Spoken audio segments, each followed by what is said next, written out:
Hello, my name is Yamir Francisco with Divorce in Florida Online, and in this video I'm going to show you how to complete the application of indigent status. Please take notice, I am not an attorney, and this video cannot be considered legal advice. For legal advice, please contact an attorney in the state of Florida. Now, this form is very critical and needs to be completed correctly in order for your court filing fee to be waived. Now, pay notice because some counties have a more stringent way of applying and actually accepting the form. So this may not work in your county. Just notice that. And for example, in Miami-Dade, you have to prove that you're receiving government assistance in order for them to approve the form. If you're just low income, they may reject it. Okay, it's just letting you know every county is a little bit different, but I would say about 90% of the counties in the state of Florida do accept this form and will approve the court filing fee waiver as long as you qualify for that benefit. Okay, so I am going to show you now the form and how to fill it out step by step so that you have a better chance of having the form approved. Okay, so here's the form. The form has 2 pages. This page you're not going to fill out. This is when the clerk will fill it out. So this is just technically 1 page, but this form is very critical because if you make a mistake on this form, it can just be denied, and then you will have to be in front of the judge to be able to get it approved. So this is why I'm making this video. This form is extremely you need to be careful. Okay, so first things first, here you would put, if you just have a pen and gonna write it down, that's fine. Just gonna give you an idea of what you would put here. So you would put here the county and you would put here the judicial court. To know your own court, you would need to get that information from them. Here, plaintiff petitioner, so let's say it's you. So let's say this is Jane Doe and this is John Doe. All right. Here, how many dependents? Now, this is supposed to be on your U.S. income tax return. So if you have 3 children, but you claim 2, then you will put 2. If you claim, so depending how many children you claim on here. This right here, notice to applicant. This, I haven't had a court that actually charges this. So just be aware that you may not have to pay anything. I do know, for example, Hillsborough County is you pay for $10.50. That's it. So different counties have different parameters. But I've never had one, and I've worked with many counties. I never had one that actually charged it $25. So I'm just letting you know. Are you married? Of course, you're gonna either click or circle yes. Does your spouse work? If it's a mutual agreement or by the sheriff, you know, and you know that they work, you put yes. If it's a divorce by publication, meaning you don't know the whereabouts of your spouse, then just go ahead and click no. Or if you know that person does not work, and then if you know they work and you don't know how much they make, just average it out. It doesn't have to be perfect. If you think that person makes around $24,000, you should put that in here. Now, here is the most important thing out of this. If you both live in the same address, both incomes will be combined to determine if you qualify for the court filing fee waiver or not. Okay, so that's extremely important. If your husband doesn't live with you and he makes $100,000, that's okay. You can put $100,000. But if you guys don't live together in the same address, that should be okay.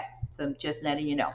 I have a net income of. Now, this is really salary, wages, bonuses. A lot of people put in here if they get Social Security benefits. That's not where it goes. If you don't work, then you would put 0. If you do work, then you'll put, what I like to do to make it easier on them to calculate it, I just put my income or my client's income as monthly. It's just easier. And what I do, that would be after minus deductions. So in other words, if you get paid, let's say 900 and something because your salary and should be, let's say your salary is 2,000, but your actual income after taxes and whatnot is 900, then you put the 900, and you can put, I like to put it every paycheck 900, 1,800. So what I would do here is that I would put 1,800 by 4 monthly, and then circle, or if you have Adobe, then you can put this, but you circle it.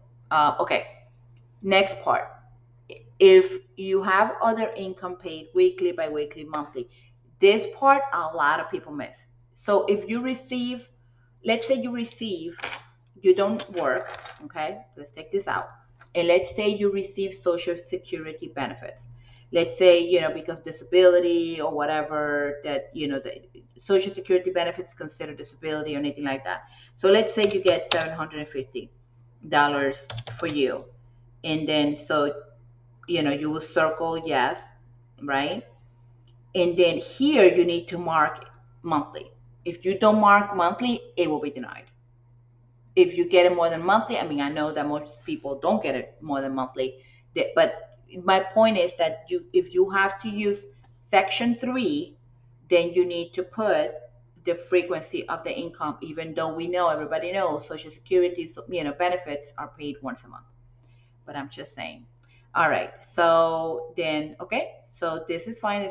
But you do another thing is that here can leave it empty. So you need to put here, if you have no dependents, and you put 0. Every line has to have an answer.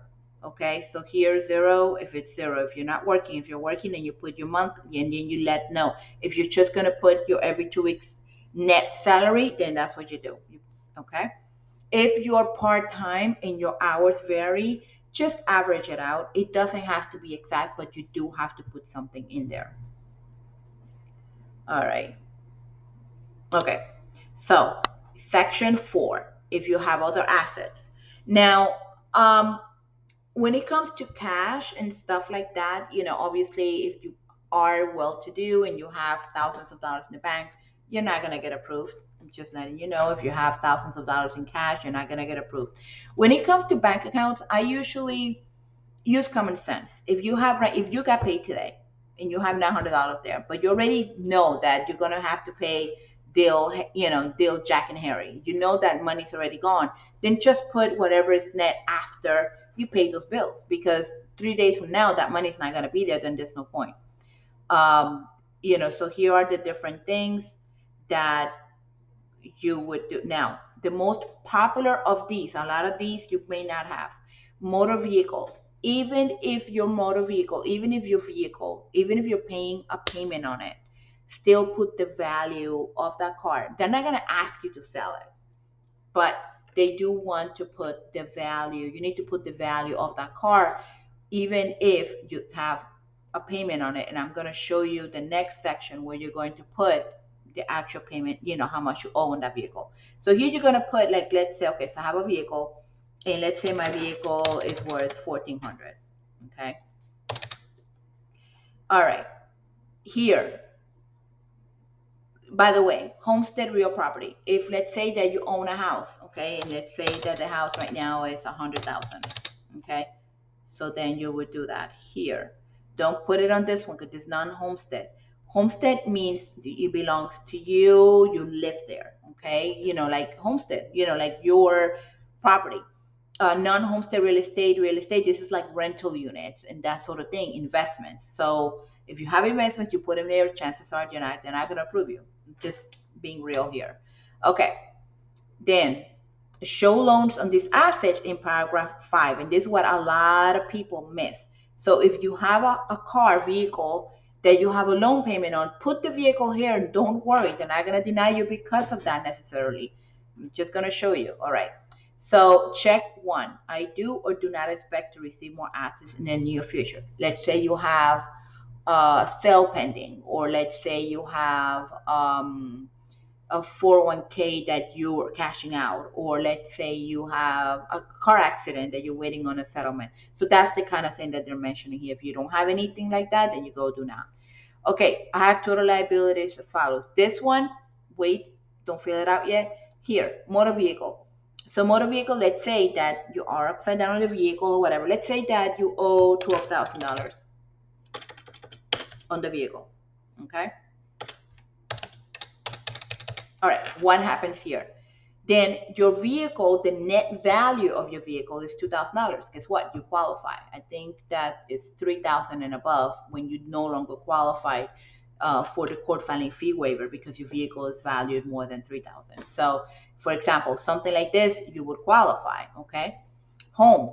The home, it really doesn't even matter. You can have equity on a home. They're not going to expect you to sell your house, you know. But let's say you owe on the house $70,000. Okay, they're not. This is fine. Okay, now other real property, if you have, you know, again on this, like other property that you owe money on, child support that you pay directly, credit cards, you know, if you have balances, put the balances here for the credit cards, medical bills, cost of medicines monthly, and if you have any other, that this other, it relates to these things up there. You know, you don't put on here like light bill, water bill, all those other things. Okay. I always use like it is a weird part because I've been doing this form for 10 years and there's a few things in it that do not make sense to me. Like so, mean this, I know that they want to know how much the total liabilities, meaning the debts, not the monthly payments. And then here, I mean, how do you do this? I mean, do you calculate the whole time that you're going to be paying this debt? You know, the child support. I don't know, but that's something you can ask the court when you file this. But as far as I know, I usually the people that I've done, I haven't had to fill this one out, this particular thing out. This part, the child support paid direct. Okay, that means you pay the child support, not that you receive child support. Okay. Credit cards, definitely the balances. I know medical bills, whatever you owe on the medical bills. And then this one is monthly. It says it here, cost of medicines monthly. I'm guessing that this will be monthly as well. All right, I have a private lawyer in this case or not. If you do, chances are it may be denied, but you know, you just do this. All right, so then you'll sign it here, date of birth, your driver's license or ID number, your address, the phone number, and of course, sign it.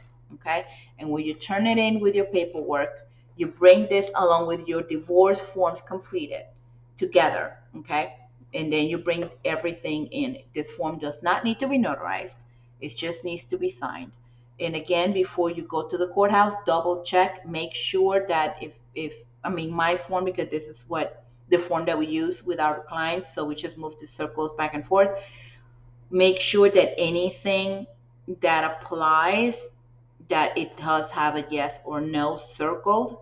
I like circling because that makes for sure that they can see it. Because again, once they deny this form, you'll have to pay the court filing fee. Oh, by the way, so here this would be 82,000. Okay, so you total it there, whatever you put in this spaces.